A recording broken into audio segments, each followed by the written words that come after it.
আমরা এই যে আমরা যাদেরকে আইডেন্টিফাই করছি বা করে ফেলছি এখন এই পর্যন্ত, তাদের আমরা নামগুলো ডিসক্লোজ করতেছি না। কী জন্য করতেছি না? মেইনলি একটা কারণে, for the safety and security of the victims and the members of the affected families.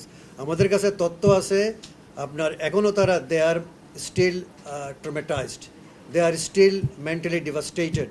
কথা বুঝছেন? এখনও যারা পারপিটেটার্স অফ এনফোর্স ডিসঅ্যাপিয়ারেন্সেস তারা এখনও ওদেরকে থ্রেট করতেছে, এবং যে থ্রেট করছে সে আমাদের কাছে অডিও রেকর্ডও আছে। আপনি চান যে ওদের জীবনটা আপনার এন্ডেঞ্জার্ড হোক, ভিকটিমসরা? এমনি তো তারা ট্রমেটাইজড। মামলা না করলে তো আপনার বিচার হবে না।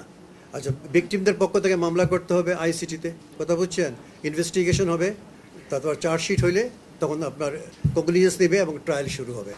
এবং ওদের আপনার সিকিউরিটি এবং সেফটি, ভিকটিমসদের এবং আপনার উইটনেসেসদের, এখন আপনার যে 2024 সনের 24শে নভেম্বর আপনার আইসিটি অ্যাক্টের অ্যামেন্ডমেন্ট হয়েছে, সংশোধন হয়েছে। সেখানে সেই দায়িত্বটা দেওয়া হয়েছে আইসিটিকে, ইন্টারন্যাশনাল ক্রাইমস যে ট্রাইব্যুনাল, তাকে দেওয়া হয়েছে দায়িত্ব যে কীভাবে ভিকটিমের এবং আপনার উইটনেসেসের, সাক্ষীদের আপনার এই সিকিউরিটি এনশিওর করবে। কথা বুঝছেন? শুধু দায়িত্ব হলো এখন ওনাদের। আমাদের সাথে তো আমাদের কাছে তো কোনো মেকানিজম নাই। সেই দায়িত্ব দেওয়া হয়েছে ট্রাইব্যুনালকে। Now it is the duty of the tribunal to ensure the safety and security of the victims and the members of the affected families.